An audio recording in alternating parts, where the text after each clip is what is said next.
It's happening now. Now this is the time we have for Brian. So we'll probably talk about this a little bit. The Tasar is a lightweight racing class that's very active here in the Northwest and in other parts of the world. And it is about the same size as the Visions that we sail. And it is capable of planing both upwind and downwind, but does not need somebody on a trapeze to do that. It's really exciting. Just minimize that. Yeah. We're really excited to hear from Brian because of his recent experience sailing at Worlds. So really incredible to be able to sail with the best sailors in the class from everywhere. And what that experience was like. So Brian, please. Okay. Eric, can you hear me okay? Yep. Yeah. Thank you. Okay, I just have probably 9 or 10 slides. I'm gonna describe the boat and the fleet a little bit. This is a picture. The Tasar, it's a mid 1970s, early 70s class. But the designer was a aerospace engineer from Australia, and he tank tested all the wind tunnel tested things. And his goal was to create a 2-person boat, primarily for couples or parent-child, that was high performance and relatively easy to sail. And so this is what they came up with in the 70s. It's most popular in Australia. There's a few thousand of them there. There's maybe 50 or 60 in some. So this is a picture of my son and I sailing. We didn't sail the whole regatta in 22, but I had sailed at Tasar about 25 years ago for a month or two, stopped, and then a friend of mine that works at Boeing with me is a previous world championship, and he kind of recommended, hey, why don't you get back into it? And so my son was kind of interested. He was 16 at the time, I think. And so we got back in the boat and we sailed for about 3 months, and then we went to Japan for the World Championship. Oh, wow. And we'd only sailed like a few months. It was pretty exciting. Where in Japan was? Yeah, it was, what's the name of the place? It's about 2 hours outside of Tokyo. It's a Okay. wonderful place. Yeah.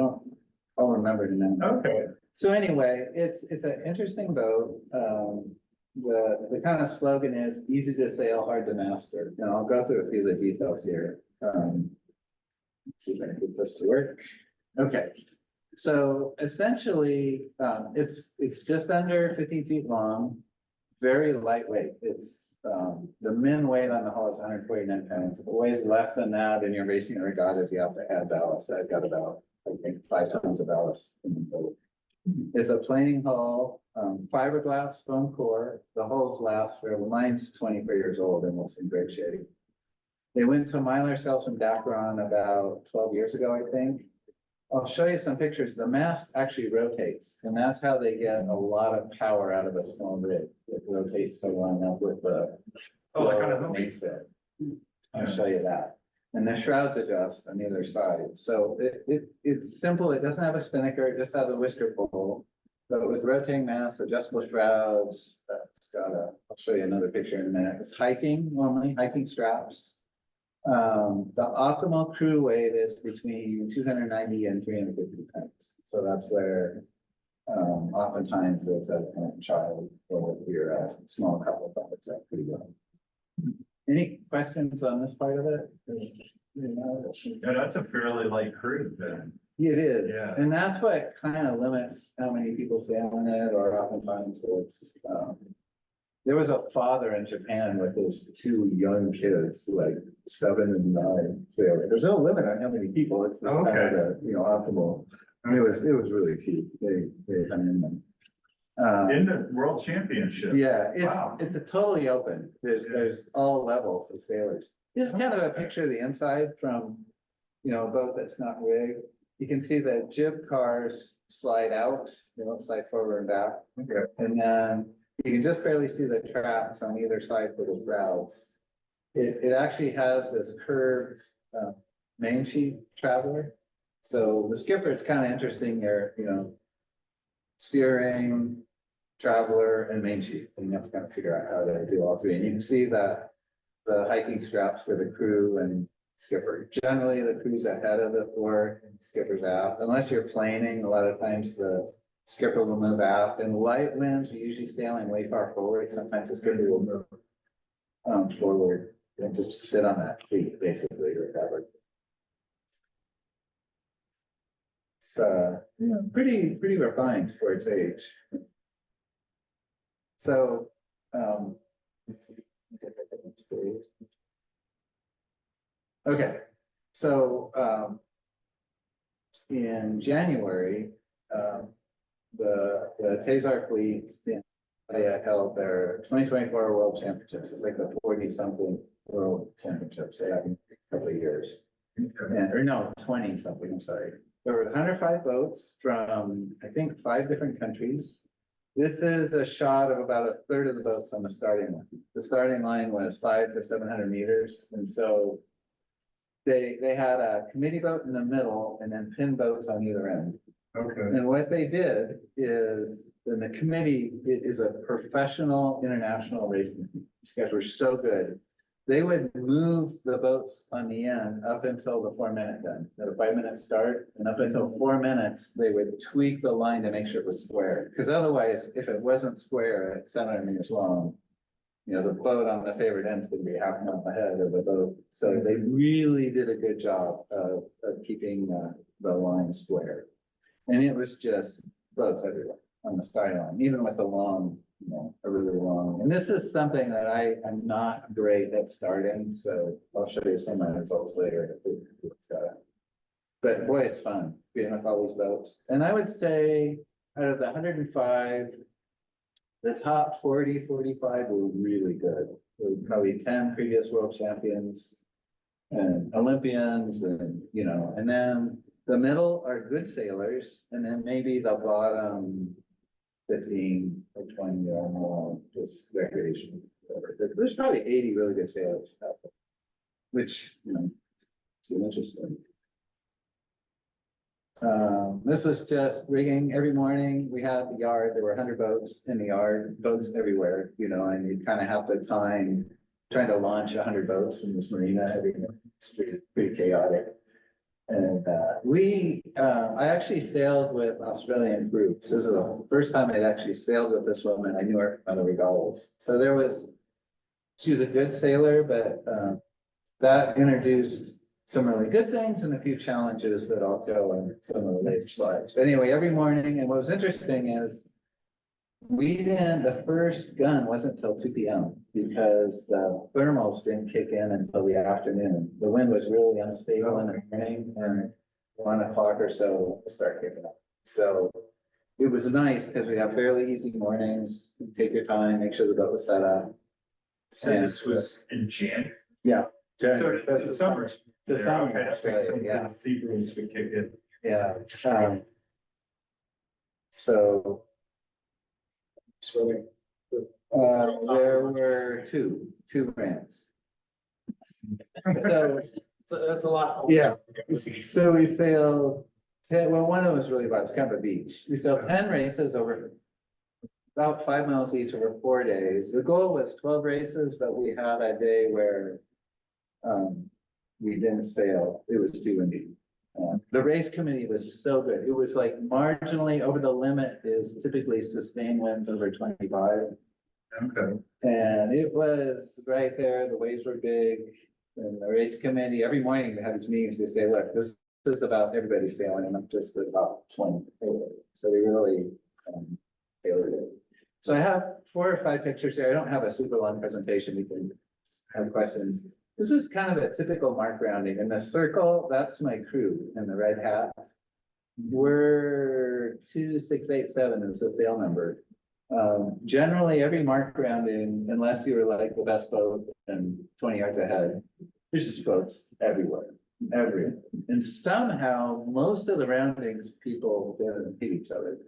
I mean, it was, and we would generally try and come in on port tack. If you get in the starboard tack parade, it's just crap air, you know, so we'd wait as long as we thought we could. coming on port, tack over in line, and I'll show you a couple pictures where it didn't work. Generally, it Oh, worked yeah. pretty well, but, You could be ducking the whole fleet. yeah. So anyway, I think. This is, they had a drone out there one day, and this kind of gives you, in this particular shot, at this windward mark, they had a kind of a gate. The purple mark is the first mark you go around and you kind of reach off. And what that does is it separates the boat going up, the boats going upwind from the boats going downwind. Because if you can imagine, there's a windward mark, everybody rounds, puts their whisker pole up, and they're just heading right for all the boats coming upwind. And so, this really cut down on the chaos, at the top mark. You can see there's boats, a whole bunch of boats coming upwind, there's boats reaching across to the yellow, gate, jibing, and then, boats for their header setting their whisker poles and heading on. That really was really smart. The way they set up the courses, there was a 1 mile long weather leg. And they did that to kind of break up the fleet a little bit. It was long enough, the boats would spread out some, and then they go through this gate. And then we go straight downwind to the leeward mark. Back to this windward mark and do a couple of reaches and then finish. And so this is a long, each race was at least an hour. And we do 2 to 3 races a day. So it's a workout. So this is just another mark rounding. In this case, there are a lot of boats behind us. I think this is the reach to the, kind of shows where just one little mess up, a little, you're trimmed right, or you're swapping around the boat, and 10 boats go by. Every time you make a little mistake, 10 boats go by. You have to try and little bit back. Okay. So this is kind of a funny picture. Our sail is highlighted there in green on the left. So this particular race, I think we felt really good. We were about the 20th boat to the windward mark. And I mentioned earlier that Jenny and I hadn't sailed together before the regatta. And it just takes so much conversation and coordination. And we're coming into the mark and we had a really good spot, but it was really crowded.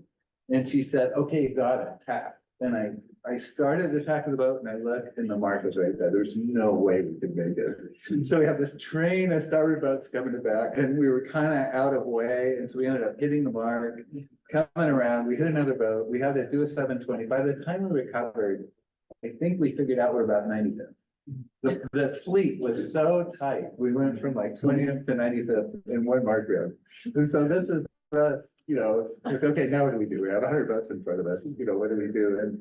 And we actually worked really hard. We caught about 20 boats. I think we finished 75th in that race. So for me, for myself and Jenny, my crew, it's just about enjoying it and learning. And you can learn. I would say for anybody doing a big regatta like this, even if you're not that good a sailor, is awesome because you can learn so much from everybody. You talk to people that are there. Going upwind, there's always 20 boats around you, so you can, we're slower than those guys. What are they doing? You can adjust. It's funny you say that because we do still going through racing as our weekly activity. Yeah. And it's trying to do 5 races a night. Yeah. Prepare people. Sail. You learn so much. Just in the boat, but also the other boats. It's great. And you become a better boat handler. And when Luke and my son first started sailing, the Seattle fleet it's getting better, but when we first started, there were only 5 boats, I think, sailing, 2 world champions and 3 world champions and 1 guy who'd gotten like 5th or 6th, and my son, and so, and we practiced drag racing on one fleet. They go, Brian, Luke, go. They let us go well, and then they try and catch us. But they sailed with us and they gave us tips. And I'll never forget the first day we went out and practiced with these guys. They're amazing. They'd all been sailing this boat for like 30 years. And we come in and the 4 or 5 of them are huddled around in a circle and they're comparing notes on what they did. Oh yeah, I did this and I that. And Luke, who's 60 at the time, he looks at me and he says, I thought they already knew how to do this. Right. Oh, yeah. And here's these guys, these men and women that have been doing it for 30 years and they're still, tweaking. And I think that's what they like about the boat. There's so many little things you can do. Let's see, what else do I have? So this is a lot what it was like, you know, after a start. This is probably 50 minutes after a start. And usually what we would try and do is find a clear spot on the line and just go. And this was a lighter wind day, and if we got any kind of a decent start, for some reason, I'm really fast and lighter, really fast and lighter. I struggle in the moderate and heavier. We finished 57th overall, and part of it was the bad races. But we had an 11th and a 15th. And we felt like we were so fast in the light winds. We rounded the first mark in 6th place on one of and it was just unreal, you know, with 99 boats behind us. We've never done that. And it was just because we found a clear spot on the line. It wasn't a great start. We settled down. We sail with compasses, digital compasses. And when we're paying attention, you know, a 5-knot header to go. And it's kind of this constant, are we settled in, you know, how are we doing? And, yeah, sometimes we'll go, depends on whether we're going away from the run line or coming in, where the boats are. Some more breeze where you're going. Yeah, breeze, sometimes breeze. Like I said on here, we struggled with consistency. We had a couple finishes in the 70s, but we had an 11th. It felt really good, and it was really fun. And the other thing is, if you can get, you know, if you start sailing with a group like this, Jonathan and Libby McKee, the couple that won the regatta, they just flipped out. You know, they sailed over to, whoa! So you get a lot of mental support, you know, from the other. They were blown away that we were up with, you know, the whole thing. And so it's pretty neat. But we did struggle with consistency. I'm not a very good starter. All ages, all capabilities. Anyway, that's kind Yeah, of. just to put some folks in, Jonathan McKee won Race to Alaska, Yeah. what, a year ago? Yeah. World champion in a couple of different fleets, Yeah. Olympic gold medalists. Yeah, he's got 2 Olympic medalists.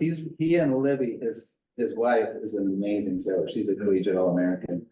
This was their 5th world championship. Yeah.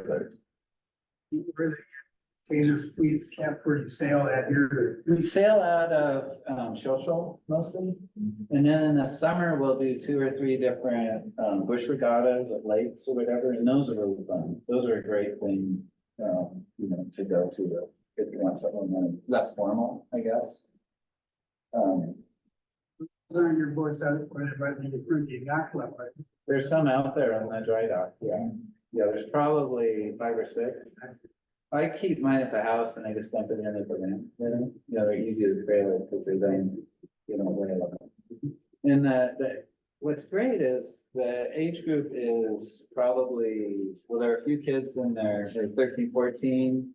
And then there were couples in their late 60s, early 70s, competitive, you know, well, John and Libby are mid-60s, you know. It's finally getting to where there's some younger people sailing. For a long time, you had to be like 58 years old and have sailed for 30 years to win anything, but it's starting to get more diverse, I would say. And this time, a lot of times we'll charter boats in Australia where we're going. This time we actually shipped a boat. We shipped a container with 10 boats in it. The Australians, since the country is so big, they're always shipping their boats across the country to go to regattas, so they've mastered it. They have it down. They taught us how to strap the boats in. And it works out okay. That's my boat on the ceiling there. You know, you're the boat. West Coast folks? Yep, yeah, 10 boats from Seattle. The Seattle fleet is growing. It's a great time to get involved. There are some sailors like me there now that aren't superheroes, so you can actually sail with other boats. But everybody's really helpful. We do clinics. The goal is to get everybody to as well as they can. Okay, one picture. It takes a couple minutes.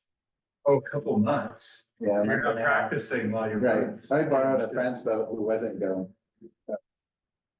This picture came out a little a little rough, but that's my son driving.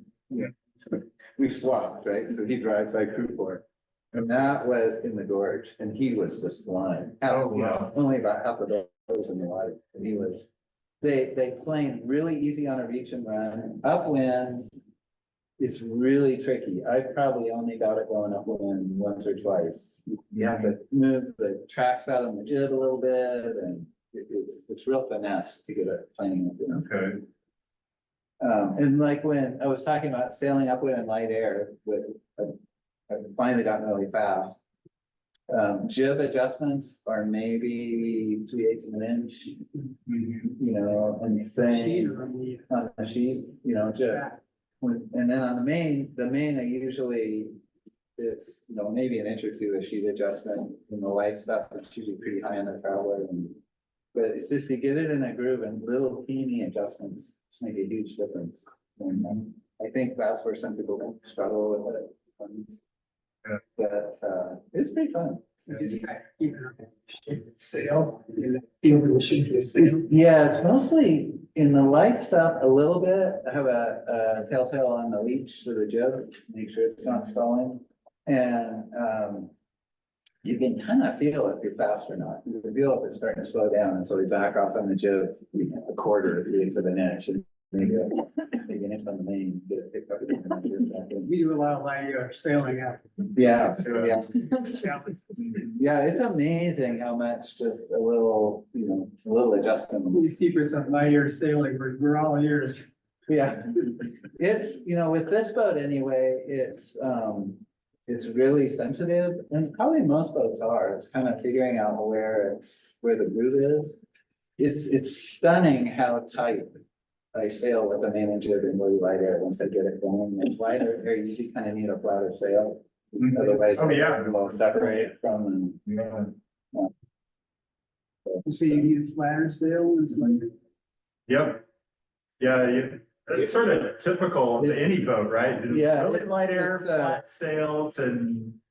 That's just from the standpoint of you need it flat enough that you're not getting separation on the back side of the sail. Too much curve with not a lot of velocity, you'll get separation. It's good. Yeah, that's where you kind of watch the tail, so the tail starts to stall. Anyway, Looking how the boat's set up for heavy wind there, it looks like you got the outhaul way on. Did you tighten down the rig quite a bit there? yeah, in the heavier wind, pull the shroud tracks back. And you can actually adjust the shroud tension. I have a loose gauge, depending on the wind, I'll check the shroud that. Okay. They adjust with turnbuckles or do you have? No, Flickers? pins. Oh, that's a pain in the butt. It's not too bad. Nothing weighs very much, so it's pretty easy. Okay. There's. And- Well, yeah, they're a little more expensive than Milo ones, but they're really fun to sail with. Yeah, yeah, they don't last as long, but they're fun. Yeah, you can see all the boats around. It's really interesting sailing in the gorge, just not up to speed with the better sailors, but it's really funny. After regatta, everybody will send in their settings, you know. Oh, here's how I had my outhaul and my main sheet. And my rig tension and all this stuff, and it's all different. You know? It's like- Well, I kind of leave it in the same place for everything other than over 50. Anyway, anybody have any other questions? Is that kind of where you're looking? Oh, this is cool. Anyone in the phone have questions? Oh, it's just here. It sounds like a really cute boat. Lightweight, it's about 100 pounds lighter than Visions. Yeah, we were made of plastic, so. Yeah, That's like a heavier than hell. it's a really amazing design for that. And one thing I forgot to put on here, I'll give it to you. We just put a website together this spring. And it's really great. It's got information about regattas, if you're looking for a boat, if you want proof of somebody. So I'll send that to you. Or send it to you. We finally have more people and it isn't just the 4 or 5 superheroes that really didn't do a lot of the planning stuff. They just assumed, so, the fleet's growing. Good. So the boat's pretty durable, or damage easily or something. I think they're really durable. They are lightweight, you know, if you look at them, but this boat's 24 years old and it's still solid. It's not getting soft. Vision with the little spinner that comes out, that's quite a bit of fun. Yeah. Shoot. Yeah. I was out last fall at Puget Sound Sailing Championships and they had the Tasar fleet. I was on them, I was just 15. Oh, okay, yeah. Yeah, and I was, you know, it's like, we've got a really modern Blue design here, you know, and some of the fastest Tasars are catching up with us, Yeah, right? yeah, they're, They had a sort of newbie crew with me too. they're a quick little We're able to boat. Yeah. Pretty amazing. And Luke loves to go off on the beach. Chooses to know them. Yeah, looks like you guys are hauling out. So, I don't know what he did, but the boat just like took off, right? Without. Scared. Yeah. It's amazing. It's so cool. Yeah. So on the, did you have to qualify for Worlds? No. Oh, No, okay. it's So just open. some classes you have to qualify. No, it's an open class. Okay. Cause it's couples and kids. What's funny about it is kind of informal. But the top sailors in the world are there, you know, the top 10 to 20 boats have Olympians and world champions. Okay. So it's really an interesting That's cool. Yeah. environment. Fun community. It's very much a community, yeah. Yeah. It's pretty neat. And you said you've been to US, Japan, and Australia? Australia, and I actually I've been to Australia twice. I went for a national championship.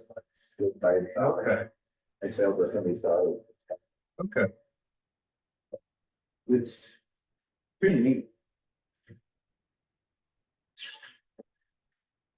Now all the countries throw a pretty good party and everything too? The or- Japanese, so 2026 in Japan. Oh, I okay. gotta go. Japan Okay. is so over the top. They are, Oh, it's beyond belief. like an example of a beyond over the top party. Well, the closing ceremony is this massive elaborate hall. The equivalent of our state governor came to the Okay. closing ceremony, would be like our governor coming to it. The president of the Japan Sailing Foundation came. They had, you know, started with sushi and then it was like a 2-hour feast. It was crazy. Cool. It was crazy. And the whole week they had, you know, stuff like that going on. It was, yeah, it's worth going just for that's how I got involved. My friend Jay Renan, he said, Brian, just grab Luke and go, just for the experience. The Japanese are so over the top. And, it's a good time. You said it's 26? 26. And did you charter? I did. It's gonna be in, You have to get on it if you do something. well, probably next year. Yeah. We're gonna have it. It's a really cool spot. I can send, well, it'll be on the website, so. Good. Yeah, so. Interested. It's an experience. Yeah. And the boats, the price of the used boats varies. Sometimes there's some that are okay in the 2,000 to 3,000 range. I mean, a good one right now is probably 6 or 7. I saw one listed this week for 6,000. Yeah, a new one is about 16 or 17. People, we don't see a lot of new ones, but the thing is, you get a new one and you're done. You take care of it. You don't have to buy. So we're trying to get maybe another order of to get one. What else? They're built, they're actually built in Southeast Asia. The Frank Bethwaite, the designer's son, kind of owns the whole, yeah. Okay. This boat's right up your alley. There's like a million things to speak. Okay. It's simple, but there's a little. Yeah. Adjustments. And the fleet is super helpful. Okay. I mean. It's frustrating because they're so fast, but. Yes. I actually beat Jay in one of the ones, when I got 11, I came in just ahead of him, he was a little annoyed. It's good. Any Any other- other questions for Brian? Brian, thank you very much for coming. to- Thanks for having me, hopefully this was This was great. interesting. John, you got such a. I have a written sailing for your Thank you. sailing swag That's collection. awesome. And I'll get the website out. Great. And it's really well laid out. It's a great way to. We've got a Google group. Say, hey, I'm looking for somebody, here's the size.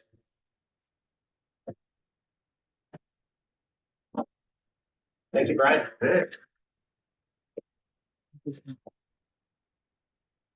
That concludes our agenda. I unfortunately have to run, All right, well, but lock up and let's stay chat yeah, and we'll see you all next month. all right.